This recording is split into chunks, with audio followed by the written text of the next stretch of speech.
Football managers have to make decisions, and when you make tweaks to the tactics, sometimes it works and sometimes it doesn't work. But at the end of the day, when it goes wrong, it's then you are the one who is responsible. That's the nature of the job. And today I had to make some changes in this game against Southampton. A game we should be winning. Did they work, or am I about to take the blame? Let's go and kick some balls. Hello and welcome back to FM with Old Man Phil, and in particular to A Season with Aston Villa, where we are going to be exploring the data hub and the chalkboard to try and maximise our potential, to maximise our chances in the Premier League this season. And we have got off to a great start, and if you've been following along, you'll have seen that we beat West Ham by 5-0 in our opening fixture, and we followed that with a 1-0 victory against Newcastle. And I'm not going to go and analyse what we did and how we got on in particular against Newcastle, and I'm not going to analyse that game against Southampton because we changed our system so much and it's not going to be the way that we play moving forward. So an analysis of how we played in that game doesn't really carry much value, but we will go and have a look and see what actually happened in terms of the match itself. And one of the things that I had planned to do was to try and force Newcastle to play on the left-hand side. If you remember when we examined their heat map prior to the game last week, you could see that all their play was focused down the right-hand side. We noticed that they were very, very strong on their right foot, so we tried to force them down the left-hand side, and as you can see, they had to play a lot of the game on the left-hand side of the field, and obviously this made them uncomfortable, and we managed to run out winners by 1-0 in the end. We were totally outplayed, it has to be said, but maybe, just maybe, the tactical tweaks that I made had made the difference. I'm really not sure. We were rank outsiders, in my opinion, but the media had given us a slight chance of coming away with something from that game. I did replay that game 10 times, and I forgot to tell you this at the end of the last video, but we managed to win only 3. We lost 5 and drew twice. So in 5 of the games, we managed to come away with something. And I guess that ties in with what the media had said prior to the game. However, the only way to test this email, I suppose, would be to play it in the way that we play 10 times and to play it as we'd normally have played it 10 times and then compare the two. I might think about doing that. But we need to now move on to today's game, which is against Southampton at home here at Villa Park. And a game we should be winning because Southampton have got off to a dreadful start and they have lost both their opening games, losing 3-1 to Tottenham and losing 4-2 to Ipswich. And looking at their team report, it does seem to me that they are not the greatest team in the Premier League at the moment. There's not really much that I can pick up for in terms of their strengths.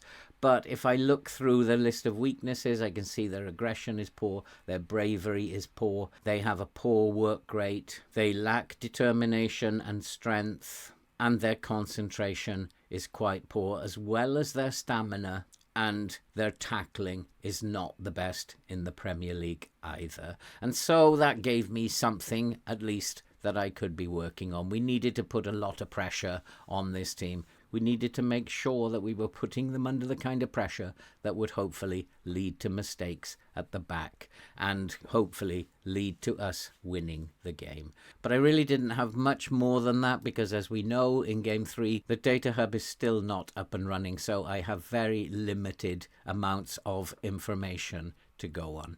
But, however, I do have some information that I can work on. And so my first stop is to go to the Southampton team itself and have a look at the schedule. And we can see they lost their opening 2 games. They lost to Tottenham as expected they would by 3-1, and then a surprising defeat, losing at home by 4-2 against Ipswich. So they have not had a great start and they are not playing particularly well. And looking through this, there's very little that I can see which will help me in terms of how to set up against them. But what I did notice was the amount of possession that they had in this game. They had 52% of the possession, and they completed 90%, which is very high, of their passes. And so I thought they're probably not going to be playing very direct. They're going to be trying to pass the ball around. So I decided to go to the Premier League stats, and what I found in the team overview, when I looked at possession stats, neither of us were doing particularly well, but we were sat in 12th and Southampton was sat in 14th. And that meant that there's very little difference between us. I thought that we probably could outpass them, and so that also gave me another thing to think about when it comes to how we are going to set up. One of the things that I had noticed when I watched the match back was that Lallana's first instinct in midfield was to try and get the ball out to Teller on the right wing, and he, playing as a winger with pace, would try to get behind the fullbacks and get crosses in. We needed to stop that, and so part of what we had to do in this game was stop Lallana from supplying Teller on that right-hand side. When I went into the analytical data for the teams and I looked at the average positions on the field and I looked at Southampton's starting 11, I could see that Kyle Walker-Peters was playing as an inverted wing-back. He was coming deep inside, and this might lead to spaces being opened up on the left-hand side of the pitch. This is something also to think about. But apart from that, there was very little to go on in terms of what we had found so far. And so what did we know? We knew that we needed to put pressure on them. This would increase the likelihood of them making mistakes, hopefully. And I knew that we probably needed to outpass them. I also knew that we needed to stop Lallana from playing his natural game, his natural instinct, which looked to be passing the ball into space for Teller to run onto. And so this is how we decided to line up. And so we were playing pretty much in the way that we had played before, still playing with the 4-2-3-1. We had a full-back on support on this side, and we had a wing-back on attack on the other. We were playing Bailey as a winger. We felt that this was giving us a lot more options up front, that it was providing us with width, and that hopefully would continue to do so. We also knew that they were going to give away space with Kyle Walker-Peters coming inside on this left-hand side. And so in order to try and keep the ball away from them, I was going to play with a lower tempo. Still playing a shorter passing game, but we were going to decrease the tempo to hold on to the ball, and we were going to time waste a little bit, and we were going to take off pass into space. We were not going to do that anymore, play out of defence, and the rest would be the same as we normally set up. And then we were going to counter press as well as counter attacking. We felt that we needed to be much more aggressive. We needed to be in their face, trying to get them to make mistakes. Higher press, high line, closing down more often. We were going to get stuck in as well to try and unsettle them and make them turn over possession.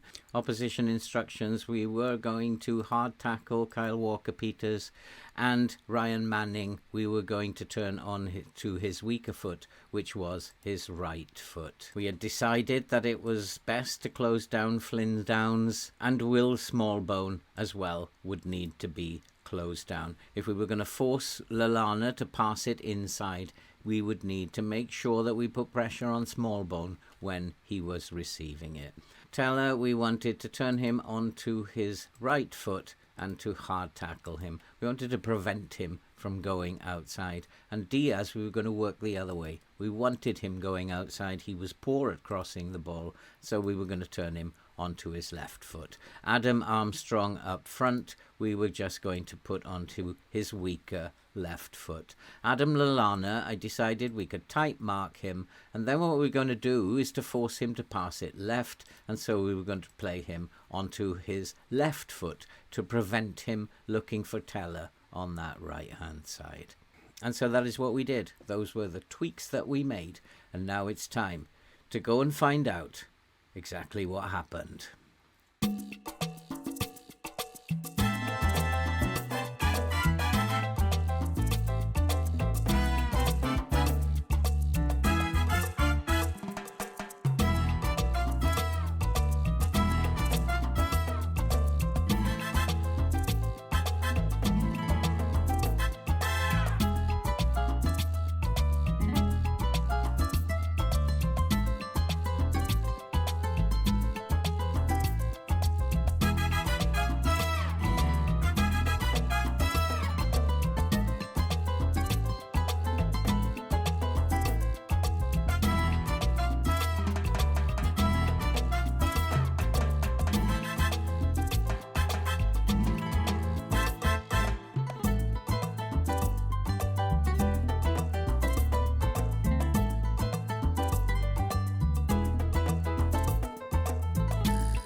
And so we have won our first 3 games, and what's really interesting is that we have had 3 clean sheets in all our opening games, and we have also scored 8 goals in those games. A perfect start, but can we keep it going? The decisions that I've made, have they made a difference to the results?